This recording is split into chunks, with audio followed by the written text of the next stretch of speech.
이번 시간에는 지난 시간에 이어서 2023년도에 어떤 트렌드가 나타날 것인지에 대해서 좀 전망을 해보는 시간을 갖도록 하겠습니다.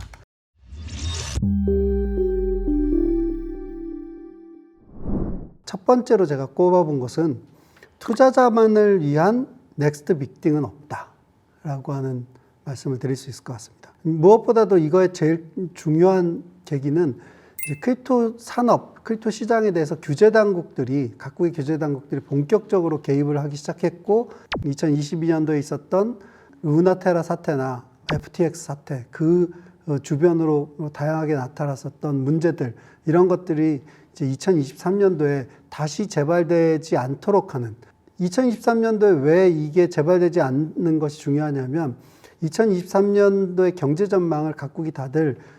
침체 내지는 후퇴 이런 전망들을 갖고 있는 상태에서 만약에 크립토 시장에서 새로운 충격이 가해지게 된다면 되게 부담이 될 거기 때문에 이런 문제들을 어떻게 연착륙시킬 거냐라고 하는 것에 규제 당국이 관심을 기울이고 있고, 그런 측면에서 다양한 형태로 시장에 대한 개입이 이루어질 것으로 생각을 하고 있습니다. 그렇기 때문에 투자자들끼리 발행자와 거래소와 투자자 이 3자가 펌핑을 하면서 어떤 이슈 하나를 띄워서 거기에 큰 시장을 형성시키는 것처럼 보이는 그런 현상이 과열되는 것에 대해서 규제 당국이 즉각적인 개입할 가능성이 상당히 높다고 생각을 하고 있고요. 그렇기 때문에 저는 투자자 경제 중심의 넥스트 빅띵은 만들어지지 않을 가능성이 높다.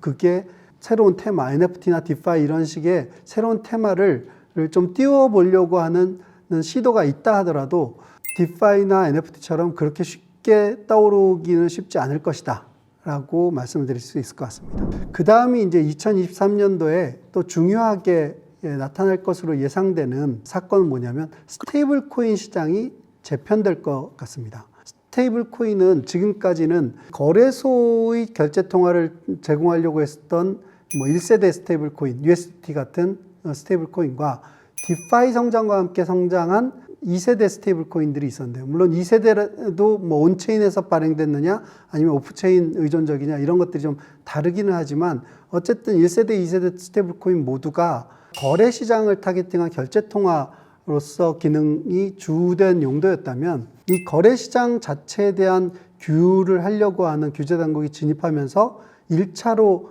규율하려고 하는 대상이 스테이블 코인이라는 점에서 이제 스테이블 코인 규제 영역 안에 들어있는 경우에는 규제 친화적인 스테이블 코인만 살아남고 나머지 것들이 좀 정리되는 거가 2023년 안에 완료가 될 거라고 생각 들진 않지만 본격화될 것이다 라고 판단할 수 있을 것 같고, 그런 점에서 사실은 온체인 상에서 안정성이 높은, 그러면서 탈중앙화되어 있는 새로운 스테이블 코인 메커니즘이 등장해서 이런 스테이블 코인이 또 다르게 성장할 수 있는 토양이 된다라고 생각이 듭니다. 왜냐하면 오프체인 의존적인 스테이블 코인들의 경우는 규제 당국의 규제를 받기 시작하면 그 순간 발행 비용이 점점 증가하게 되고 조달 비용이 증가한다는 얘기죠. 조달 비용이 증가한 스테이블 코인은 점점 경쟁력을 잃을 수밖에 없는데, 조달 비용이 충분히 낮으면서도 규제 당국이 규율하기 어려운, 온전히 온체인화되어 있는, 즉 탈중앙화되어 있어서 규율하기 어려운 새로운 스테이블 코인 메커니즘이 등장할 수 있는 가능성은 점점 높아질 거라고 생각이 들고요. 세 번째로는 저개발국의 웹 3.0 시장이 성장할 것 같습니다.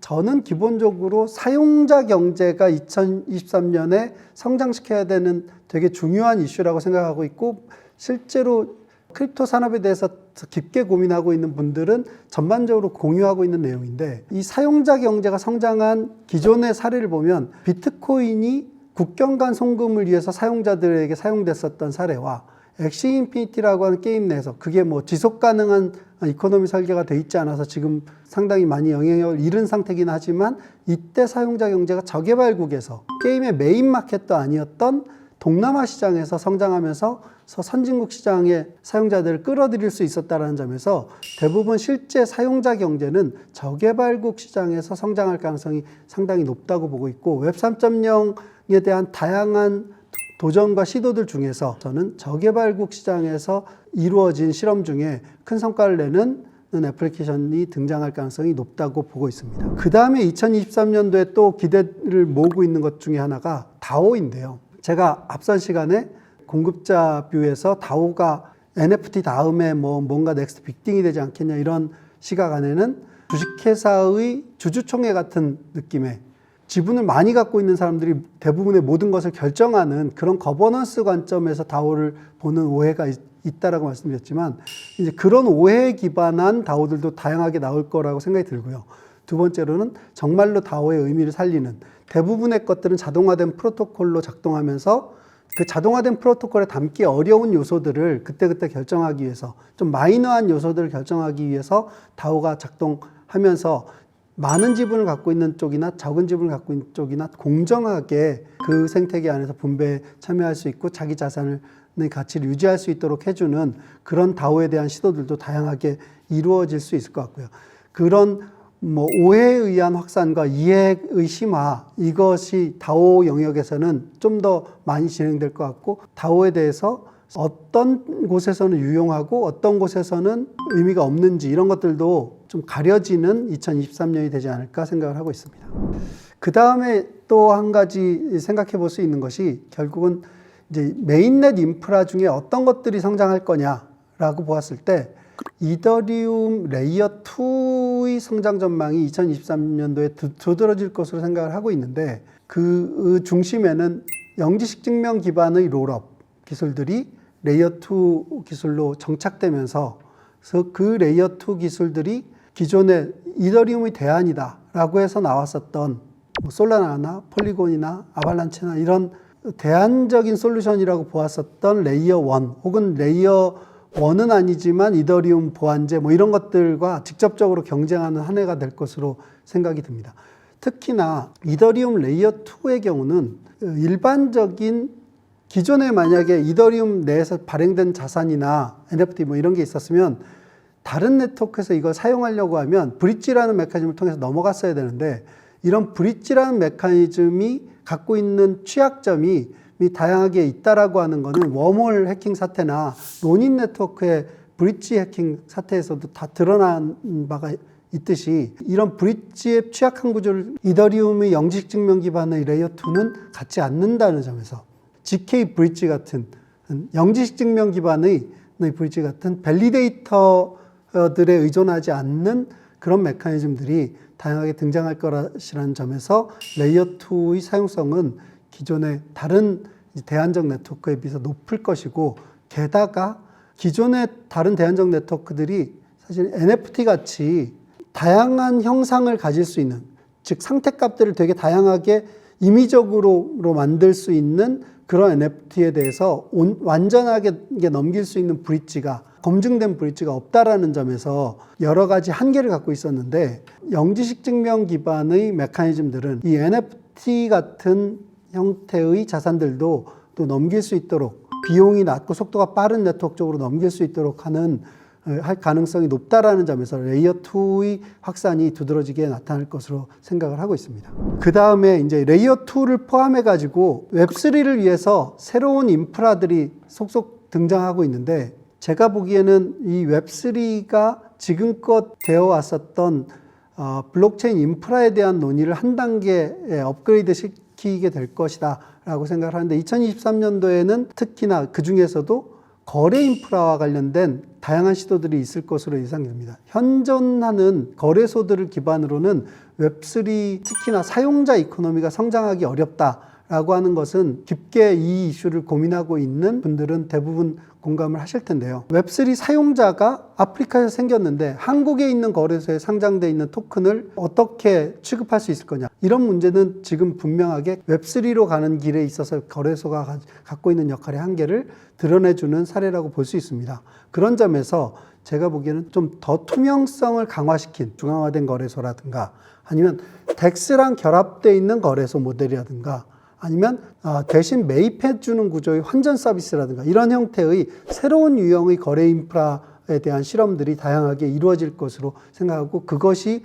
무엇을 위한 것이냐 웹 3.0의 사용자 경제를 어떻게 성장시킬 거냐 혹은 또 투자자 경제에 나타났었던 문제들을 어떻게 치유할 거냐라고 하는 것에 포커싱을 두고 있는 그런 거래 인프라들의 실험이 이루어질 것으로 전망을 할 수 있을 것 같습니다. 그 다음에 이제 이거는 이렇게 이슈 단위로 다룰 만큼 중요한 이슈여서 제가 따로 뽑았는데요. 바이낸스가 규제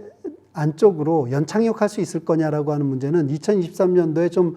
그 가닥이 잡힐 것 같습니다. 왜냐하면 FTX가 큰 사고를 치면서 무너진 사례를 보면 이제 바이낸스가 만약에 그런 큰 사고를 치게 된다면 규제 당국 입장에서도 큰 부담이 될 거라는 것은 너무나 명확하기 때문에 바이낸스를 어떤 방식으로 처리할 거냐라고 하는 논의가 본격적으로 2023년도에 될 거라고 생각이 들고, 바이낸스의 구성 요소들이 다양하게 있죠. 스테이블 코인 기반의 파생상품 시장을 중심으로 성장하고 있는 현재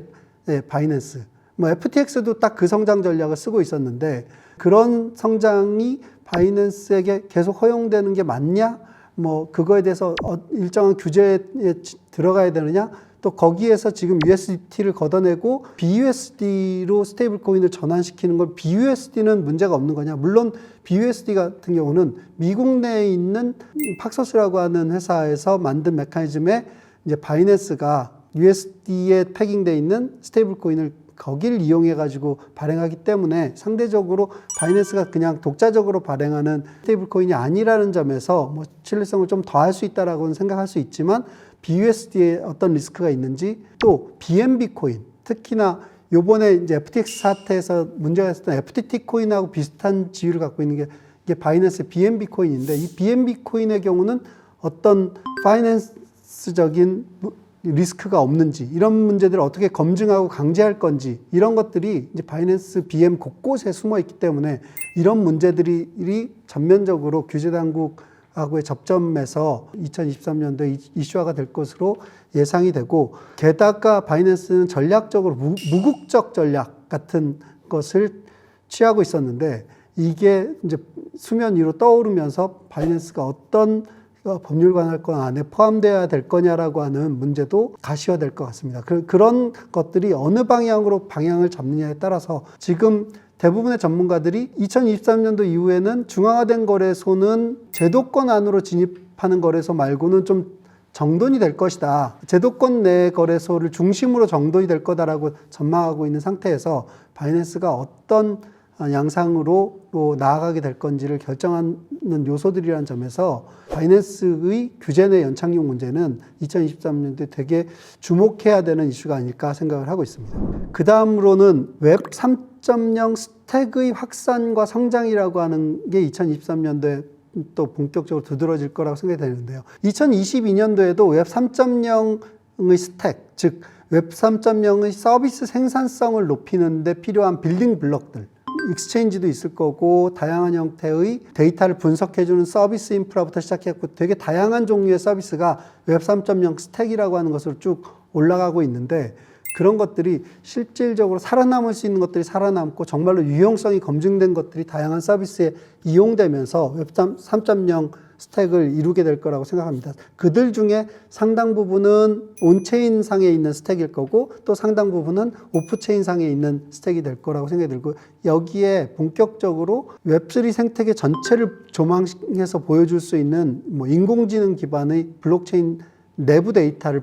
분석하는 이런 서비스들도 다양하게 성장할 것이라고 생각을 하고 있는데요. 이런 인프라가 성장하게 되면 정말로 작은 부분만 개발하고도 그 사용성을 확대할 수 있는 그런 웹3 애플리케이션들이 등장할 수 있는 기반이 된다는 점에서 웹 3.0 서비스들을 위한 기반들이 다양하게 성장하는 그런 한 해가 2023년이 될 것으로 생각을 하고 있습니다. 그 다음에 요거는 좀 기술적인 이야기일 수도 있는데, 2023년도에 또 주목해야 될 트렌드 중에 하나는 영지식 증명에 의한 혁신이 댐 레벨로 올라갈 거냐라고 하는 이슈도 주목해서 보셔야 될 부분이라고 생각을 합니다. 특히나 지금 영지식 증명 같은 경우는 인프라 레벨, GK 롤업처럼 인프라 레벨에서 이걸 혁신하기 위해서 비용은 낮으면서도 속도가 빠른 레이어 2를 만든다거나 이런 데에 사용되고 있는 영지식 증명들이 DAV 메커니즘으로까지 확장이 되기 위해서는 물론 영지식 증명에서 검증하거나 영지식 증명을 프루프를 생성하고 이런 것들이 온체인상에서 가능할 거냐라고 하는 즉 온체인이 제공하는 펑션 안에 포함될 거냐라고 하는 문제는 있긴 하지만 어쨌든 DM 내에서도 이 영직 증명이 다양하게 사용되면서 신뢰성을 끌고 올라가려고 하는, 즉 회계적 불확실성이 없는 상태에서 다양한 메커니즘을 DM 내에 도입하려고 하는 시도들은 2023년도에 다양하게 이루어질 것으로 생각이 들기 때문에 영직 증명에 의한 혁신들도 주목해서 보셔야 될 부분이라고 생각을 하고 있습니다. 그리고 끝으로는 이제 비탈릭이 어떤 것들을 주목해야 되느냐라고 하는 것에 포함됐던 요소이기도 한데요. 비탈릭은 10억 명이라고 하는 숫자를 통해서 제시했지만 어쨌든 지갑 서비스가 10억 명이 설치해서 사용하는 지갑 서비스가 나올 수 있는 가능성이 상당히 높아졌다라고 판단을 하고 있는 것 같습니다. 10억 명이 어디서 오는 10억 명일 거냐라고 했을 때 저는 웹 3.0 서비스로부터 오는 10억 명이 될 가능성이 제일 높다라고 보고 있는데, 기존의 투자자 경제, 즉 거래소를 중심으로 해서 투자를 해갖고 돈을 벌겠다라고 하는 그 투자자 경제만으로는 10억 명의 유저를 확산시키는 것은 한계가 있다고 보이고요. 그래서 투자자를 위한 지갑이 아니라 지금껏 사실 메타마스크나 코인베이스 지갑이나 이런 것들 다양하게 많은 유저를 갖고 있는 지갑들이 있기는 하지만 그 지갑들은 사실상 투자 이익의 동기로 그 불편함을 감수하고 그 지갑들을 사용법을 배워서 설치하고 사용하는 유저들이라면 2023년도에 등장할 새로운 지갑의 트렌드는 특별하게 그런 동기 없이도 편하게 설치해서 사용하면서 그 이익을 웹 3.0이 제공해주는 이익을 충분히 누릴 수 있는 메커니즘들이 확보되면서 그 영역에서 지갑 사용자가 꼭 10억 명까지 아니더라도 몇억 명 수준으로 증가할 수 있는 혁신이 내년에 출발될 가능성이 높다. 이렇게 생각을 하고 있습니다. 지금껏 이제 여러분들하고 2023년을 전망했는데요. 2023년 전망을 또 마찬가지로 한마디로 요약하면 일어날 일은 일어난다는 거죠. 2022년도에도 저는 일어날 일들이 일어났다 라고 생각을 하고 2023년도에도 일어날 일들이 일어날 것이다. 이렇게 요약을 해서 말씀드릴 수 있을 것 같습니다. 이것으로 2022년도 크립토 씬에 대한 개략적인 이슈들의 결산과 2023년 어떤 트렌드가 나타날지에 대한 전망 여러분들과 함께 했습니다. 감사합니다.